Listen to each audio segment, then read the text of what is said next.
Welcome students. BA third year के 6 semester के paper code A050601T, जिस पेपर का नाम है era of Gandhi and mass movement. आज हम देखने जा रहे हैं इसकी 6th यूनिट का सेकंड पार्ट। इससे पहले हम इसका फर्स्ट पार्ट देख चुके हैं। अगर आपने नहीं देखा है तो चैनल पे जाके आप देख सकते हैं। तो आज हम शुरू करने जा रहे हैं यूनिट 6, जिसका नाम है constitutional crisis, Cripps and cabinet mission. आज हम क्वेश्चन देखेंगे 16 to 30। क्वेश्चन शुरू करते हैं। व्यक्तिगत सत्याग्रह किसकी विचारधारा पर आधारित था? समाजवादी विचारधारा, पूंजीवादी विचारधारा, गांधीवादी विचारधारा या इनमें से कोई नहीं? तो इसका सही जवाब हो जाएगा ऑप्शन सी, गांधीवादी विचारधारा। जैसा कि मैंने आपको पहली वीडियो में भी बताया था, व्यक्तिगत सत्याग्रह शुरू किया गया था गांधी जी के द्वारा, और जो पहले सत्याग्रही थे उनका नाम था आचार्य विनोबा भावे, और ये महाराष्ट्र से शुरू किया गया था। देख लेते हैं अगला सवाल। कैबिनेट मिशन योजना के अंतर्गत संविधान निर्मात्री परिषद में प्रत्येक प्रांत को आवंटित सदस्य संख्या निर्धारित करने के लिए एक प्रतिनिधि कितनी जनसंख्या के अनुपात में था? 8 लाख व्यक्ति, 10 लाख व्यक्ति, 12 लाख व्यक्ति या 15 लाख व्यक्ति? इस क्वेश्चन में आपसे पूछना चाह रहा है कि जब कैबिनेट मिशन योजना के अंडर संविधान के लिए एक परिषद बनाई गई, तो उसमें से जितने भी प्रांत थे, वो प्रांत में जो जनसंख्या है, तो उस जनसंख्या का एक व्यक्ति कितनी जनसंख्या का प्रतिनिधित्व कर रहा था? तो देखते हैं इसका सही जवाब। इसका सही जवाब हो जाएगा ऑप्शन बी, 10 लाख व्यक्ति। इसका मतलब 10 लाख जो व्यक्ति थे उनको रिप्रेजेंट कर रहा था कोई एक व्यक्ति, कहाँ? संविधान निर्मात्री परिषद में। देख लेते हैं अगला प्रश्न। कांग्रेस के निम्नलिखित नेताओं में से कौन एक पूर्ण रूप से कैबिनेट मिशन योजना के पक्ष में था? आपको पता है कि बाद में कैबिनेट मिशन योजना फेल हो गई थी, तो ये इसमें पूछना चाह रहा है कि कौन ऐसा व्यक्ति है इन चारों में से जो कैबिनेट मिशन योजना को सही समझ रहा था? जवाहरलाल नेहरू, मौलाना अबुल कलाम आज़ाद, महात्मा गांधी या सरदार पटेल? तो कुछ तो आप इसमें से एलिमिनेट कर सकते हैं। किसने कहा था पोस्ट डेटेड चेक है? तो देख लेते हैं इसका सही जवाब। इसका सही जवाब हो जाएगा ऑप्शन डी, सरदार पटेल। तो मतलब सरदार पटेल जो थे वो कैबिनेट मिशन योजना के पक्ष में थे। देखते हैं अगला सवाल। अंतरिम सरकार के निर्माण की बात कही गई थी क्रिप्स प्रस्ताव में, वेवल योजना में, कैबिनेट मिशन में या माउंटबेटन योजना में? इसका सही जवाब होगा ऑप्शन सी, कैबिनेट मिशन में। तो इसका थोड़ा सा रिवाइज करते हुए हम देख लेते हैं कि क्रिप्स प्रस्ताव में क्या था, वेवल प्लान में क्या था, कैबिनेट मिशन में क्या था और माउंटबेटन योजना में क्या था। तो आप माउंटबेटन योजना को तो याद रखिए। इसमें सबसे बड़ी खास बात यही है कि इसमें भारत और पाकिस्तान के विभाजन की बात कही गई और उसमें किया भी, लागू भी किया गया था। ये था माउंटबेटन प्लान में। बाकी क्रिप्स मिशन और वेवल प्लान और कैबिनेट मिशन के बारे में अभी हम देखेंगे। तो सबसे पहले हम देखते हैं कि क्रिप्स प्रस्ताव क्या था। क्रिप्स प्रस्ताव आया है मार्च 1942 में, और ये द्वितीय विश्व युद्ध के दौरान जो भारतीय सहयोग प्राप्त करने के लिए ब्रिटिश सरकार द्वारा किया गया एक प्रयास था। हालांकि ये असफल रहा, फिर भी हम देखते हैं कि इसके उद्देश्य क्या थे। इसका उद्देश्य ये था कि जापान का खतरा बढ़ता जा रहा था सिंगापुर और बर्मा के लिए, इसलिए भारतीयों में युद्ध का समर्थन पाना ब्रिटिशर्स के लिए काफ़ी ज़रूरी हो गया था। ये प्रस्ताव क्या लेके आया था? ये प्रस्ताव लेके आया था डोमिनियन स्टेटस का, और इसने कहा था कि भारतीयों द्वारा अपना संविधान बनाने के लिए एक संविधान सभा का गठन भी हम करवा देंगे। अब क्योंकि इन्होंने बोला था कि हम ये सब करेंगे द्वितीय विश्व युद्ध के बाद, तो गांधी जी को ये पसंद नहीं आया क्रिप्स प्रस्ताव। तो गांधी जी ने इसको कहा था पोस्ट डेटेड चेक, या हिंदी में कहें तो दिवालिया होने वाले बैंक का उत्तर दिनांकित चेक। और इन्होंने टुकड़ों में भी तोड़ने की कोशिश करी थी। तो मतलब पाकिस्तान को कुछ ऐसे क्लियरली तो नहीं बताया गया था, लेकिन थोड़ा सा उन्होंने उसको एक अखंड भारत के तौर पे नहीं दिखाया गया था। असफलता इसकी होनी ही थी, क्योंकि ये इनको पसंद नहीं आया हर बात को। पहली तो बात, ये डोमिनियन स्टेटस की बात कर रहे थे, जो कि भारतीयों को कतई भी मंजूर नहीं था। उसके बाद हम थोड़ा सा देख लेते हैं वेवल प्लान। तो जब ये पसंद नहीं आया था, इसके बाद वेवल एक योजना लेके आते हैं। 14 जून 1945 को उस दौरान जो थे वायसराय वो थे लॉर्ड वेवल। और वो जो ये जो राजनीतिक गतिरोध चल रहा था उसको दूर करने के लिए ये वेवल प्लान लेके आए थे।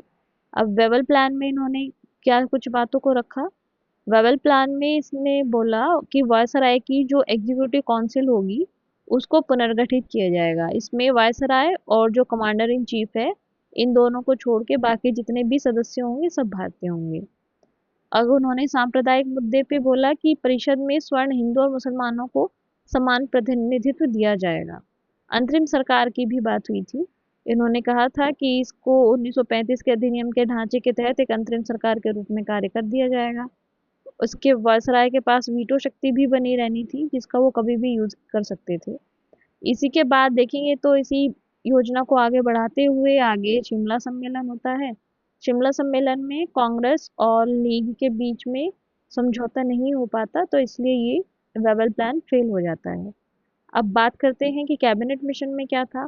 तो कैबिनेट मिशन मैंने आपको बताया ही कि कैबिनेट मिशन का नाम ही कैबिनेट मिशन क्यों पड़ा, क्योंकि इसमें 3 व्यक्ति थे, पैथिक लॉरेंस, एवी अलेक्जेंडर और स्टैफोर्ड क्रिप्स। तो ये तीनों व्यक्ति जो थे ये कैबिनेट के सदस्य थे इसलिए इसको कैबिनेट मिशन भी कहा जाता है।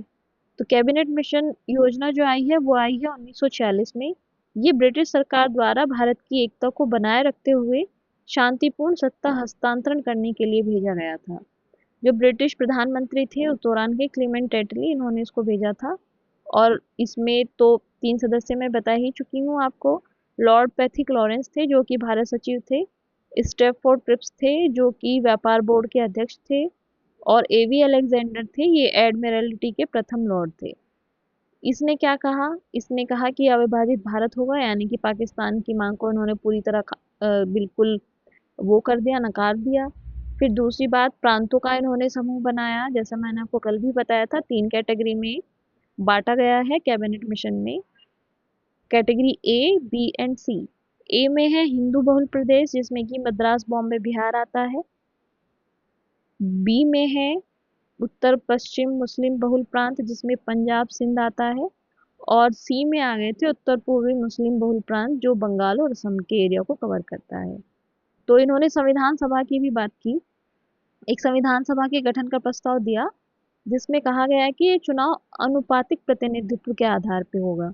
अभी हमने पिछले क्वेश्चन में देखा था कि एक व्यक्ति कितने लोगों का प्रतिनिधित्व कर रहा था, 10 लाख लोगों का प्रतिनिधित्व कर रहा था। तो उन्होंने इसको प्रांतीय विधानसभाओं के द्वारा किया जाना था अनुपातिक प्रतिनिधित्व के आधार पे। और अंतरिम सरकार भी इन्होंने बना दी ताकि सत्ता का हस्तांतरण करना ये आसान हो जाए। सत्ता हस्तांतरण तक शासन चलाने के लिए एक अंतरिम सरकार के गठन का भी प्रावधान था।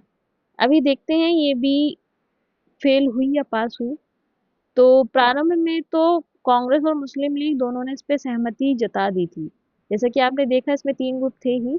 तो सत्ता की व्याख्या को लेकर हुए अविश्वास के कारण ये सफल नहीं हो पाया, क्योंकि जिन्ना के नेतृत्व में मुस्लिम लीग ने डायरेक्ट एक्शन डे किया। और डायरेक्ट एक्शन डे क्या था, इसमें बहुत भयंकर तरीके के दंगे हुई थी। भले ही मिशन पूरी तरह सफल नहीं हुआ था लेकिन इसी की सिफारिशों के आधार पर फिर 2 सितंबर 1946 को अंतरिम सरकार बनी जिसके प्रमुख थे जवाहरलाल नेहरू। तो ये मैंने आपको बताने की कोशिश करी क्रिप्स प्रस्ताव के बारे में, वेवल योजना के बारे में और कैबिनेट मिशन के बारे में। तो माउंटबेटन योजना तो आपको पता ही है, ये बिल्कुल क्लियर है, ये भारत और पाकिस्तान के विभाजन के लिए है। क्रिप्स प्रस्ताव हम देख चुके हैं। वेवल प्लान में भी इन्होंने एग्जीक्यूटिव काउंसिल का जिक्र किया था। कैबिनेट मिशन में 3 कैबिनेट के सदस्य आए थे। तो इस तरीके से आपको ये लगभग कंसेप्ट क्लियर हो गया होगा। चलिए देख लेते हैं हम अगला सवाल क्या है।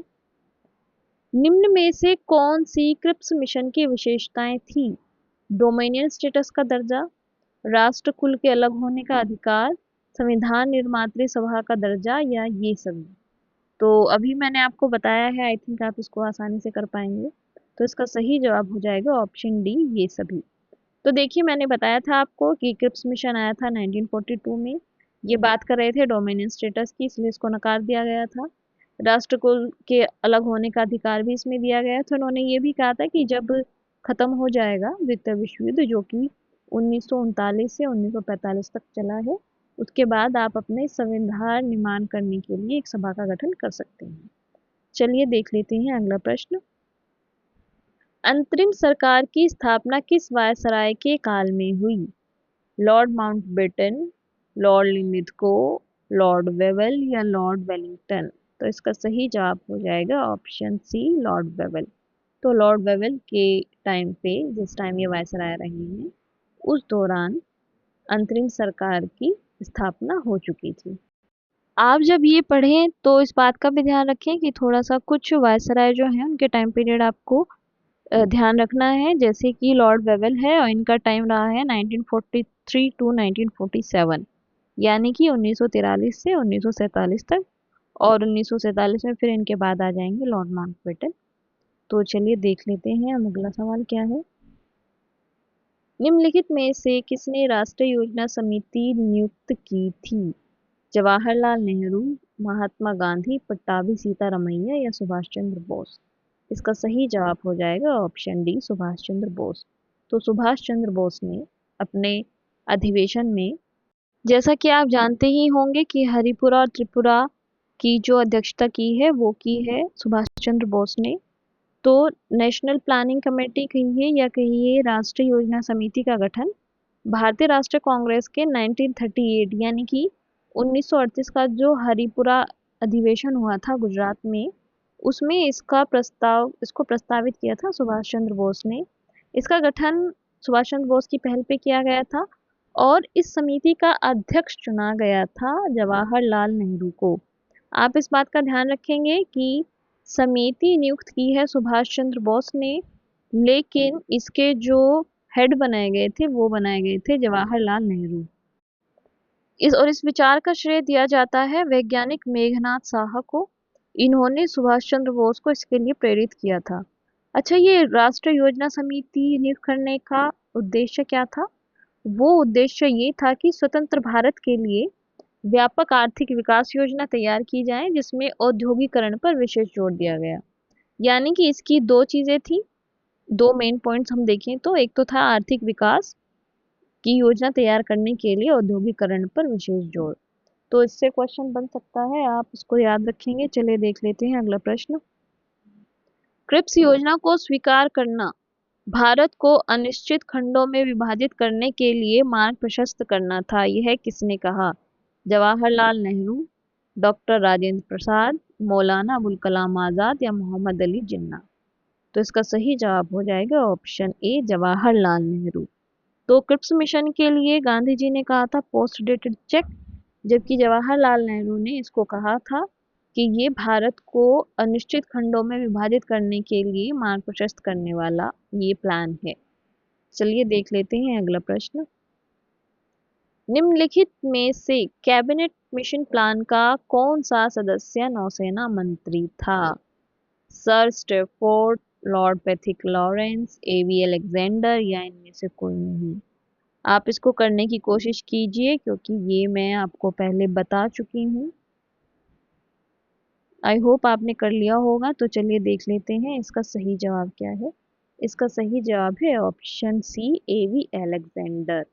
तो इनमें से एक तो सचिव हैं, दूसरे इसमें व्यापार के प्रमुख हैं और तीसरे इसमें थे नौसेना मंत्री जो थे एवी अलेक्जेंडर। आई होप आपको समझ आया होगा। चलिए देख लेते हैं अगला प्रश्न। कैबिनेट मिशन योजना में पूर्ण पाकिस्तान के निर्माण की मांग क्यों अस्वीकार कर दी गई थी? पाकिस्तान के प्रस्तावित नक्शे में गैर मुस्लिम क्षेत्रों का बड़ा हिस्सा सम्मिलित हो रहा था।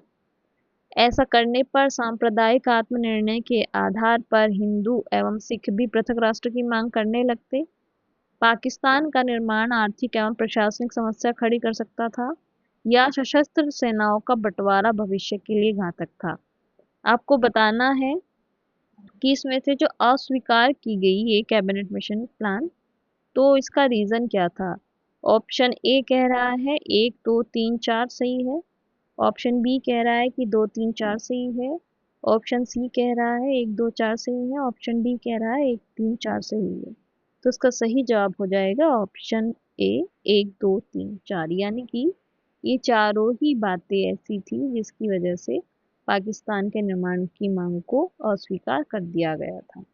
तो पाकिस्तान के जो प्रस्तावित नक्शे थे उसमें गैर मुस्लिम क्षेत्रों का बड़ा हिस्सा सम्मिलित हो रहा था और ऐसा करने पर ऐसा तो नहीं है कि सिर्फ मुस्लिम ही थे उस रेस में, तो सिख भी थे, वो भी अलग राष्ट्र की मांग करने लगते। उसके अलावा पाकिस्तान का निर्माण आर्थिक और प्रशासनिक समस्याएं खड़ी कर ही सकता था, और सशस्त्र सेनाओं का बंटवारा भविष्य के लिए घातक था क्योंकि वो एक दूसरे पर अटैक कर सकते थे। चलिए देख लेते हैं अगला प्रश्न। निम्न में से कौन क्रिप्स मिशन के प्रस्तावों में सम्मिलित थे? डोमिनियन स्टेटस के साथ भारतीय संघों की स्थापना, युद्धोपरांत नए संविधान की रूपरेखा बनाने हेतु संविधान सभा की बैठक बुलाई जाएगी, उस समय तक भारत की प्रतिरक्षा का दायित्व ब्रिटेन के हाथों में रहेगा, सांप्रदायिकता का विकास। अब आपको इनमें से बताना है कि कौन सा ऑप्शन सही है। एक और दो, एक दो तीन, दो और तीन, या केवल एक। तो इसका सही जवाब हो जाएगा ऑप्शन बी, एक दो तीन। मैंने आपको बताया ही कि क्रिप्स मिशन में डोमिनियन स्टेटस की बात की गई थी। दूसरी बात, इन्होंने कहा था कि हम आपको संविधान सभा बनाने देंगे, लेकिन कब? दूसरा विश्व युद्ध खत्म होने के बाद। और उन्होंने कहा था कि जब तक ये सब नहीं हो जाता है तब तक के लिए भारत की प्रतिरक्षा का दायित्व रहेगा ब्रिटेन के हाथों में। तो इस प्रकार से हमारा सही जवाब हो जाएगा स्टेटमेंट एक, दो और तीन, तीनों इसमें शामिल थे क्रिप्स मिशन में। चलिए देख लेते हैं अगला सवाल। निम्नलिखित में से किस अभियान को देखकर वायसराय माउंटबेटन ने महात्मा गांधी को वन मैन बाउंड्री फोर्स की उपाधि दी थी? यहाँ से आप इसको याद रखें कि महात्मा गांधी को वन मैन बाउंड्री फोर्स की उपाधि दी किसने? माउंटबेटन ने। अब क्यों दी, इसके लिए हम आपको आगे बताएंगे। तो इसी में देख लेते हैं प्रश्न कि उनको वन मैन बाउंड्री फोर्स की उपाधि क्यों दी गई। भारत छोड़ो आंदोलन, सांप्रदायिक दंगों को शांत करने के कारण, व्यक्तिगत सत्याग्रह, या इनमें से कोई नहीं। तो देखिए, सबसे पहली बात तो आप इसको ऐसे देख सकते हैं कि माउंटबेटन लाए हैं क्या? माउंटबेटन के आने का उद्देश्य है सबसे बड़ा कि इन्होंने भारत और पाकिस्तान का विभाजन करवाया। और अगर भारत और पाकिस्तान का विभाजन होगा तो आप खुद से कॉमन सेंस से सोच सकते हैं कि उस दौरान फिर कौन सी घटना हो सकती है। तो देख लेते हैं, इसका सही जवाब है ऑप्शन बी, सांप्रदायिक दंगों को शांत करने के कारण। देखिए, जैसे कि मैंने आपको बताया था पहले भी कि 16 अगस्त को डायरेक्ट एक्शन डे किया गया, जिसमें बहुत भयंकर सांप्रदायिक दंगे हुए, उसमें बहुत मारकाट मची। तो उसको रोकने के लिए गांधी जी गए और वहां पे जाके नोआखली में अनशन पर बैठ गए। उसकी वजह से थोड़ा वहाँ माहौल शांत हुआ। इसको देख के माउंटबेटन काफी खुश हुए और उन्होंने कहा कि जो काम इतनी बड़ी सेना नहीं कर पाई, वो काम गांधी जी ने अकेले कर दिया। तो इसी के परिदृश्य में माउंटबेटन ने गांधी जी को कहा कि ये है one man boundary force. I hope आपको ये समझ में आया होगा और आप इसको नहीं भूलेंगे। चलिए देख लेते हैं अगला प्रश्न। सर स्टैफोर्ड क्रिप्स की योजना में यह परिकल्पना थी कि द्वितीय विश्व युद्ध के बाद भारत को पूर्ण आजादी प्रदान करनी चाहिए, भारत का विभाजन करना चाहिए, गणतंत्र बना देना चाहिए, या डोमिनियन स्टेटस बना देना चाहिए। देखिए, डोमिनियन स्टेटस तो आप इसमें से हटा ही दीजिए, क्योंकि वो तो आया था क्रिप्स मिशन के दौरान, वो तो नकार दिया था सबने, क्योंकि भारत की मांग ही हो गई थी 1929 में ही पूर्ण स्वतंत्रता। तो अब बचे हुए तीन ऑप्शन में से छांटिए। तो इसका सही जवाब हो जाएगा ऑप्शन डी, डोमिनियन स्टेटस देना चाहिए। ठीक है, तो इसका सही जवाब हो जाएगा ऑप्शन डी कि वो डोमिनियन स्टेटस देने की बात कर रहे थे क्रिप्स मिशन में। एक्चुअल में इन्होंने यहाँ बात की थी क्रिप्स मिशन की, इसी के लिए इसको एक सिरे से नकार दिया गया था।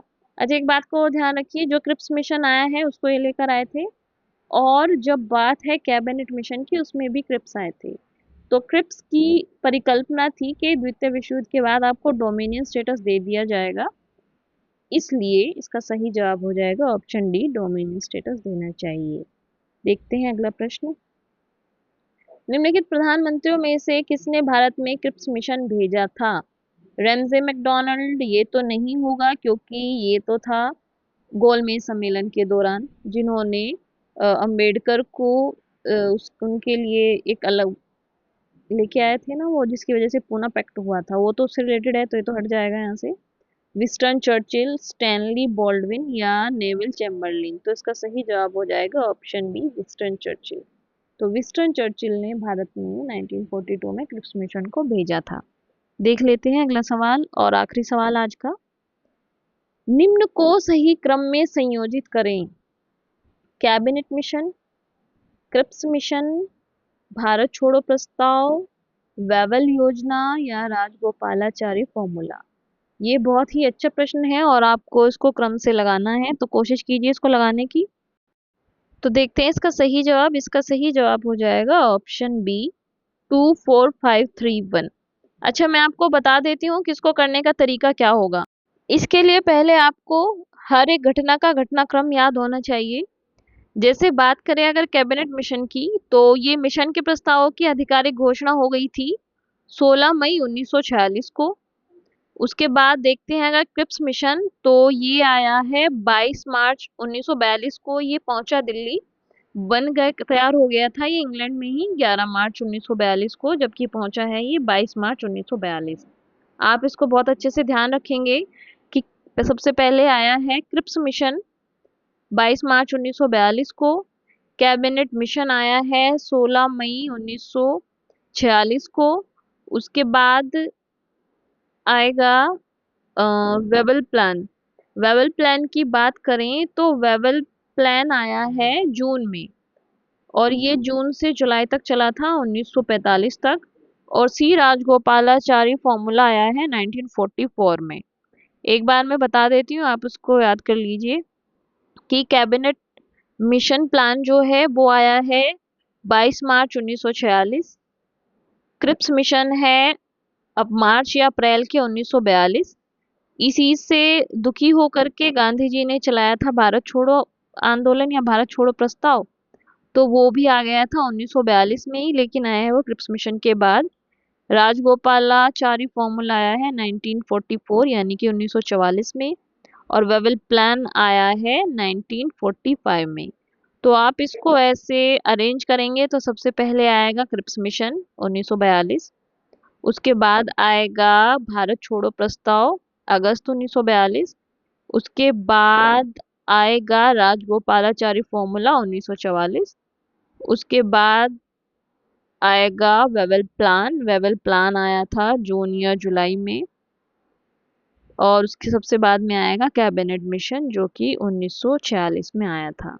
तो इस प्रकार से आपका सही जवाब हो जाएगा ऑप्शन बी। तो आप इसको नोट करके रख लीजिए कहीं कॉपी में या कहीं, जिससे कि आपको बाद में अरेंज करने में आसानी हो। और इससे आपके ये समझ लीजिए कि एक साथ आपके 5 सवाल तैयार हो गए हैं जो आपको काफ़ी हेल्प करेंगे एग्ज़ाम में। तो ठीक है, आज के लिए रखते हैं इतना ही। अगली वीडियो में हम लेके हाजिर होंगे इसका पार्ट 3, उसमें हम आगे के कुछ क्वेश्चंस को देखेंगे। तब तक के लिए थैंक यू।